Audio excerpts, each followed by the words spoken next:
Good afternoon student. आज हम पढ़ते हैं क्लास 8 में मैथ सब्जेक्ट में प्रश्नावली 2.5 है ना। तो 2.5 में क्या है, निम्न रैखिक समीकरणों को हल कीजिए। यहाँ हमें कुछ रैखिक समीकरण दिए गए हैं, हमें इनको हल करना है। जैसे फर्स्ट वाला रैखिक समीकरण क्या कहते हैं, x/2 - 1/5 = x/3 + 1/4। हमें इसको हल करना है, ठीक है। तो कैसे हल करते हैं, हम सबसे पहले जानते हैं कि जो x वाली संख्याएँ रहती हैं हम उनको एक साइड कर लेते हैं, और जो अचर राशि रहते हैं उनको एक साइड कर देते हैं ना। चर राशि को एक साइड, अचर राशि को एक साइड कर लेते हैं। देखिए हम इसे हल करते हैं।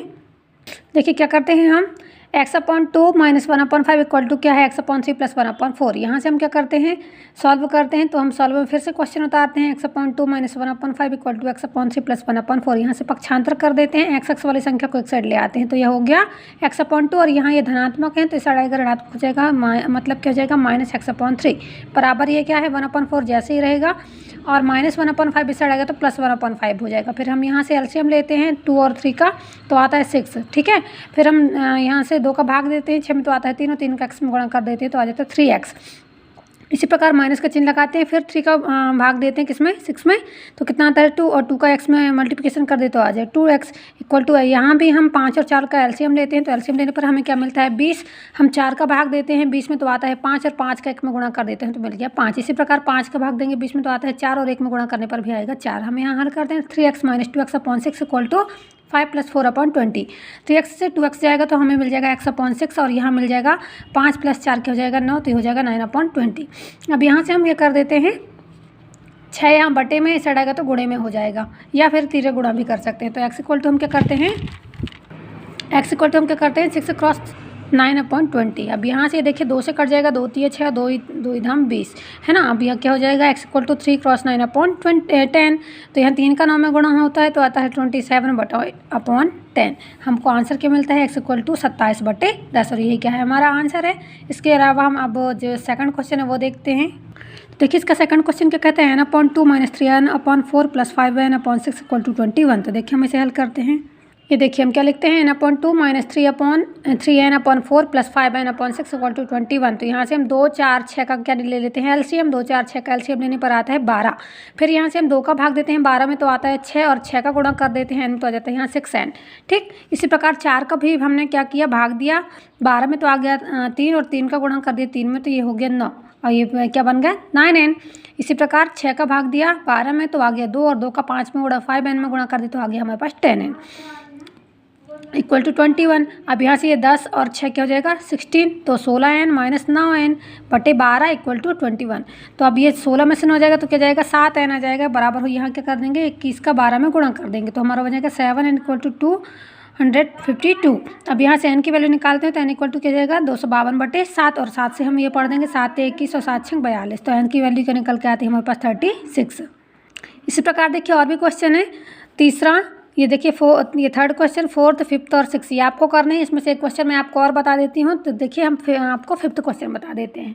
फिफ्थ क्वेश्चन क्या है, 3t - 2/4 - 2t/3 = 2/3 - t। तो इसे हम एक और ये सवाल और हल करके बता देते हैं, बाकी जो क्वेश्चन है वो आपको ही हल करना है। तो देखिए हम इसे हल करते हैं, लिखते हैं 3t - 2/4 - 2t + 3/3 = 2/3 - t। अब यहाँ से 4 और 3 का क्या लेते हैं एलसीएम ले लेते हैं। तो यहाँ क्या हो जाएगा 12 आ जाएगा, 4 × 12 हो जाएगा। तो हम इस 3 का इस पूरे में 3t - 2 में क्या कर देते हैं 3 का गुणा कर देते हैं। इसी प्रकार माइनस, और फिर ये हो जाएगा 3 × 6 = 12। तो हम 4 का किस में गुणा कर देते हैं 2t + 3 में = ये हमारे पास है 2/3 - t। हम देखिए हम यहाँ से 3 का गुणा करते हैं तो ये 3 × 3 = 9 हो जाएगा, तो 90 - 3 दूनी 6 तो आ जाएगा 6। फिर ये माइनस आ जाएगा 4 दूनी 8 तो ये हो गया हमारे पास 80 माइनस ये प्लस माइनस क्या हो गया माइनस और प्लस हो गया यहाँ माइनस, और 4 तो कितना आ गया 12 बटे क्या आ गया 12 = यहाँ से भी हम 3 का यहाँ गुणा कर देते हैं तो हो गया 2 - 3t/3। अब यहाँ इसे हम हल करते हैं तो 90 से 80 जाएगा, आ जाएगा हमारे पास सिर्फ t माइनस ये -6 और -12 हो जाएगा -18, तो हो जाएगा हमारे पास t - 18/12। और यहाँ क्या बनेगा 2 - 3t/3। अब यहाँ से हम 3 गुणा कर देते हैं, 3 का गुणा t - 18 में कर देते हैं, और 12 का गुणा 2 - 3t में कर देते हैं। तो देखिए यहाँ गुणा करते हैं हम 3 का गुणा करते हैं t माइनस 18 में, 12 का गुणा करते हैं 2 माइनस 3t में, तो क्या जाएगा 3t माइनस ये कितना हो जाएगा, 3 का गुणा 18 में होता है तो 54 है ना, तो ये लिख देंगे हम अब यहाँ 3t माइनस 54 और यहाँ हो जाएगा 12 दूनी 24 और 12 36t, तो ये हो जाएगा 24 माइनस 36t। अब यहाँ से हम टी को अलग कर लेते हैं, पक्षांतर कर देते हैं, तो हो जाएगा 3t plus 36t equal to 24 और ये माइनस 54 तो यहाँ आएगा तो हो जाएगा प्लस 54। ये हो जाएगा 3 और 36 39t इक्वल टू ये हो जाएगा 78। ठीक है ना। अब हम यहाँ से टी की वैल्यू निकाल देंगे और टी इक्वल टू क्या हो जाएगा 78/39 और 39 और 78 को काट देंगे तो देखो 13 से कटता है, 13 छंग 78, 13 3 39 और 3 एकम 3, 3 दूनी 6, टी की वैल्यू हमें क्या मिल गई 2। तो यही हमारा क्या है आंसर है। अब देखते हैं क्वेश्चन नंबर अगला, निम्न समीकरणों को सरल रूप में बदलते हुए हल कीजिए। तो पहला क्वेश्चन है 3t माइनस 3 और 5 कोष्टक के अंदर 2t प्लस 1, तो इसे हम हल करते हैं। देखो क्या लिखेंगे 3t minus 3 equal to 5 2t plus 1, तो ये 3 का अंदर गुण हो जाएगा तो हो जाएगा 3t माइनस 9 इक्वल टू हो जाएगा 5 2 10।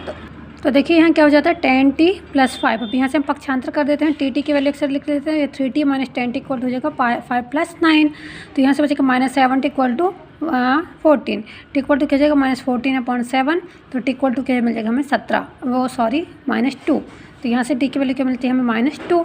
अब हम देखते हैं अगला क्वेश्चन, तो इसका 8वां क्वेश्चन देखिए आपको हल करना है, 9th भी आपको हल करते हैं। अब देखते हैं हम 10th वाला क्वेश्चन क्या है 0.25 कोष्टक 4f minus 3 equal to 0.05 10f minus 9, तो इसे हम हल करते हैं।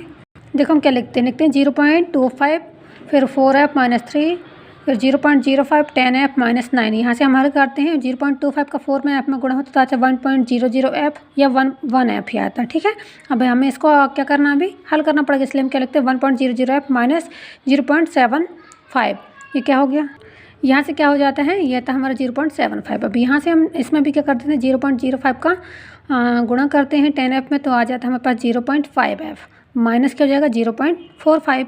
अब पक्षांतर कर देते हैं, एफ की वैल्यू एक साइड रख लेते हैं, तो 1.00f minus 0.5f equal to क्या हो जाएगा माइनस 0.45 और ये माइनस का तो प्लस में जाएगा प्लस 0.75। 1.00 से 0.5f जाएगा तो आ जाएगा 0.5f इक्वल टू यहाँ से आ जाएगा हमारे पास ये जब घटेगा और बड़ी संख्या धनात्मक है तो चिन्ह ऋणात्मक का नहीं आएगा, हमारे पास क्या आएगा 0.30। एफ की वैल्यू निकालेंगे तो हम लिखेंगे 0.30 अपन 0.5, यहाँ से जब हम इसका भाग देंगे तो एफ की वैल्यू मिलेगी हमें 0.6। ठीक है बच्चों, तो इस प्रकार हमारे जो प्रश्न वाली है 2.5 समाप्त होती है। हम अगले वीडियो में पढ़ेंगे प्रश्न वाली 2.6। Thank you.